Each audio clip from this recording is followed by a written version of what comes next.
Hello everyone. এই ভিডিওতে আমরা জাভাস্ক্রিপ্টের ES6 ভার্সনের হচ্ছে অ্যারো ফাংশন নিয়ে দেখব। তো প্রথমে আমরা ঝটপট একটা ফাংশন একটা ফাইল ক্রিয়েট করে ফেলি, যে ফাইলের ভিতরে হচ্ছে আমরা অ্যারো ফাংশন নিয়ে দেখব। Arrow function dot JS. আচ্ছা, এখানে আমরা নর্মালি যেভাবে একটা ফাংশন ক্রিয়েট করি সেভাবে ক্রিয়েট করে ফেলি, যে এইভাবে একটা ফাংশন ক্রিয়েট করা যেতে পারে। ধরা হচ্ছে একটা ফাংশন ক্রিয়েট করলাম এবং এই ফাংশনটা কি করবে, যে কোনো কিছুকে ডাবল করে দিবে। ঠিক আছে, ডাবল ইট, যেমন কাজ তেমন নাম। আচ্ছা, ও কি করবে, ও হচ্ছে একটা ইনপুট নিবে এবং এই ইনপুটের ভিতরে হচ্ছে রিটার্ন নাম মাল্টিপ্লাই টু। তার মানে যে নাম্বারটা তাকে ইনপুট দেওয়া হবে সে হচ্ছে এটাকে ডাবল করে রিটার্ন করবে। তো ইনিশিয়ালি হচ্ছে আমরা নাম দিয়ে এটাকে ফাংশনটাকে কল করে ফেললাম এবং এখানে জাস্ট একটা ভ্যালু দিয়ে দিলাম, ধরলাম 10। এখন যদি এটাকে আমরা রান করি, node arrow function dot JS. আচ্ছা, তাহলে আমাদের আউটপুটটা কি দেখতে পাচ্ছি, আমরা 10 ওকে ইনপুট দিয়েছি, ফাংশনটা আমাকে ডাবল করে 20 আউটপুট দিচ্ছে। ধরলাম এখানে আমি 50 ইনপুট দিয়েছি, সে আমাকে ডাবল করে 100 ইনপুট দিয়েছে। ঠিক আছে, তো এইভাবে নর্মালি আমি একটা ফাংশন লিখতে পারি। এই জিনিসটাকে আবার আরেকভাবে করা যেতে পারে। আমি কি করতে পারি, এখানে হচ্ছে একটা লাইক ভ্যারিয়েবল ডিক্লেয়ার করে ফেলতে পারি এবং এই ভ্যারিয়েবলের ভিতরে হচ্ছে ফাংশনটাকে রেখে দিতে পারি। দেন হচ্ছে ভ্যারিয়েবলটাকে কল করলে ও হচ্ছে আমাকে লাইক আউটপুট দেবে। ধরা যাক এখানে আমি একটা ভ্যারিয়েবল ক্রিয়েট করে ফেললাম, যে লাইক কনস্ট্যান্ট হচ্ছে ডাবল ইট। ডাবল ইটটা আমি একটা কনস্ট্যান্ট ক্রিয়েট করে ফেললাম, এটার ভিতরে হচ্ছে ফাংশনটা আছে। তারপর কি করব, তারপর হচ্ছে ধরা যাক আমি এখানে রেজাল্ট নামে একটা ভ্যারিয়েবল রাখলাম এবং ওকে ওর ভিতরে হচ্ছে আমি ডাবল ইট যে ফাংশনটা ওইটাকে আমি কল করে ফেললাম। ঠিক আছে, এবং এর ভিতরে হচ্ছে আমি জাস্ট যেই ভ্যালুটা পাঠাবো ওই ভ্যালুটা আমি পাঠিয়ে দিলাম, ধরা যাক 10। ঠিক আছে, এবং এখানে হচ্ছে আমি ডাবল ইট না করে এখানে জাস্ট আমি রেজাল্টটাকে আমি জাস্ট আউটপুট দেখাবো কনসোলের ভিতরে। এখন যদি এটাকে রান করি কি আসবে, 20। তার মানে হচ্ছে আমরা এইভাবে হচ্ছে জাস্ট একটা ভ্যারিয়েবল রাখলাম, ভ্যারিয়েবলের ভিতরে হচ্ছে ফাংশনটাকে রাখলাম, রেখে তারপর এটাকে হচ্ছে আমি রিটার্ন করলাম এটাকে ডাবল করে। এন্ড ওই যে রিটার্নটা করলো ওইটা হচ্ছে এইখানে রিটার্নটা আসলো এবং ওইটা ভ্যালুটা হচ্ছে রেজাল্টের ভিতরে স্টোর হলো। স্টোর হওয়ার পর যে রেজাল্টটা ওইটাকে আমরা কনসোল করে দিলাম। ওকে, আচ্ছা, এরপর কি করা যেতে পারে, এরপর এই জিনিসটাকে জাভাস্ক্রিপ্টের যে ES6 ভার্সনটা ওইটা খুবই সহজভাবে দিয়ে দিছে। কি করা যেতে পারে এটা আপাতত আমি হচ্ছে এটাকে কমেন্ট করে রাখি, সরি। তো এখন হচ্ছে এটাকে আমি হচ্ছে কনস্ট্যান্ট নামে সেমভাবে হচ্ছে ডাবল ইট নামে হচ্ছে আমি একটা লাইক ভ্যারিয়েবল দিব এবং এখানে হচ্ছে আমি কি করতে পারি, নাম ইকুয়াল গ্রেটার দেন নাম ইন্টু 2। ঠিক আছে, এভাবে লিখতে পারি। তাহলে কি করলাম আমি, আমি হচ্ছে জাস্ট এখানে হচ্ছে ডাবল ইট নামে যেই কনস্ট্যান্টটা নিয়েছি, এই কনস্ট্যান্টের ভিতরে হচ্ছে আমি নাম নামে একটা লাইক নাম নামে হচ্ছে একটা প্যারামিটার নিয়েছে, যেখানে হচ্ছে আমাকে একটা ভ্যালু দিয়ে দিবে এবং ওই ভ্যালুটাকে আমি ডাবল করে রিটার্ন করে দিচ্ছি। ঠিক আছে, এখন যদি আমি এটাকে লাইক কনসোল করে দেখি কি হয়, ডাবল ইট এবং এখানে হচ্ছে লাইক আমি একটা ভ্যালু দিলাম লাইক 2। এখন যদি এটাকে রান করি কি আসছে, 4। তার মানে কি, তার মানে হচ্ছে লাইক আমি এভাবেও করতে পারি। ঠিক আছে, আমি জাস্ট এখানে যেরকম করলাম, এখানে যে সব বাদ দিয়ে দিলাম, সব কিছুই লাগবে না আমার।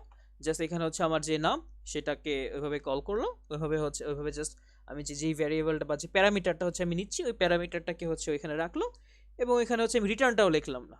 এভাবে হচ্ছে শর্টকাটে করা যেতে পারে ES6 এ। ঠিক আছে, বা এখন যদি এরকম হয় যে আরেকটা ফাংশন আছে যে ফাংশনটা হচ্ছে যোগ করবে, তাহলে কি করা যেতে পারে, কনস্ট অ্যাড নামে একটা ফাংশন, ও হচ্ছে জাস্ট দুইটা জিনিস নিবে, ধরা যাক নাম 1, আরেকটা জিনিস হবে নেবে নাম আরেকটা জিনিস নেবে হচ্ছে নাম 2।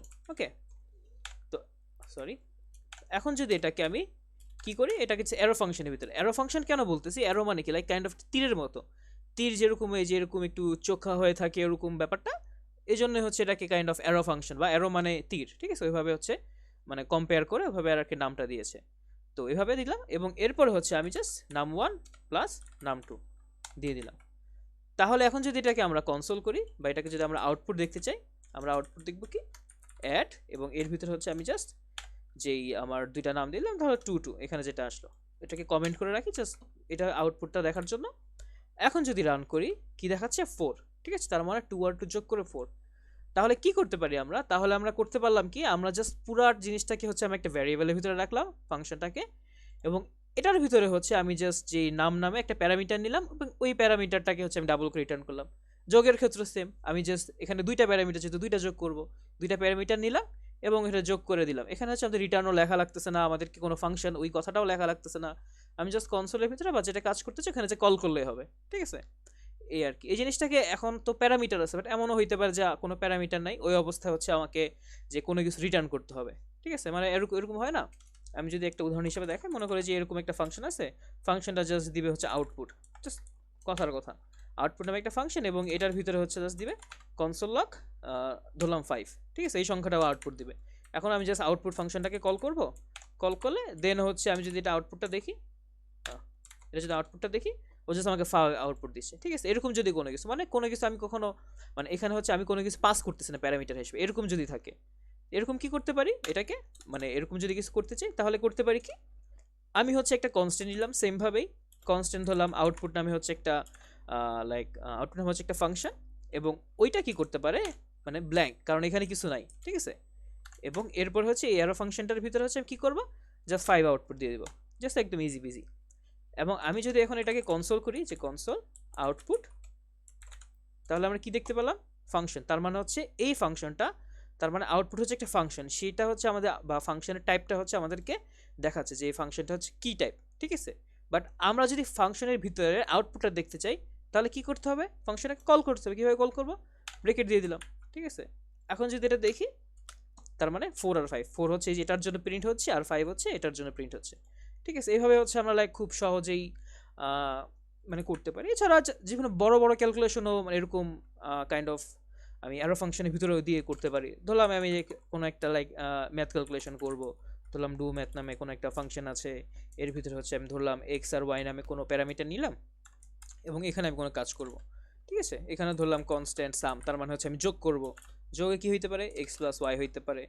ধরলাম আমি কনস্ট্যান্ট কী হবে, লাইক মাল্টিপ্লাই, ঠিক আছে, MUL লিখলাম, তাহলে মাল্টিপ্লাই কী হইতে পারে, এক্স ইন্টু ওয়াই হইতে পারে, ঠিক আছে। আবার কি হইতে পারে, ধরলাম আমি ডিভাইড করব, ঠিক আছে, বা আমি যে বিয়োগ করলাম, সাবস্ট্রাকশন করব, এটার জন্য কি হইতে পারে, এক্স মাইনাস ওয়াই হইতে পারে, ঠিক আছে।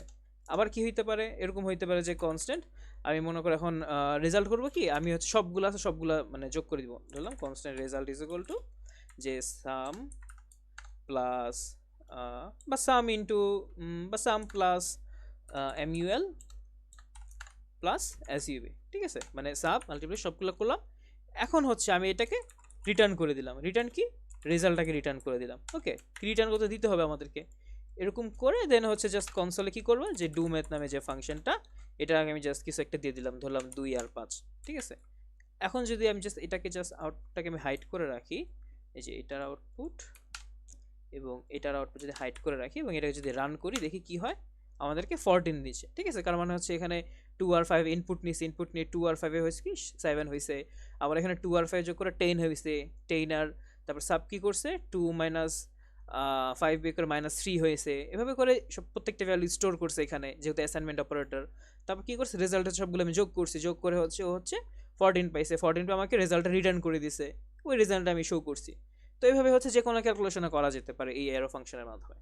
তো এই ভিডিওটা অ্যারো ফাংশন সম্পর্কে সাধারণ একটা ধারণা দেওয়ার জন্য ছিল। এই ভিডিওটা আপাতত এতটুকুই থাকছে, দেখা হচ্ছে আপনাদের সাথে নেক্সট ভিডিওতে। ধন্যবাদ সবাইকে।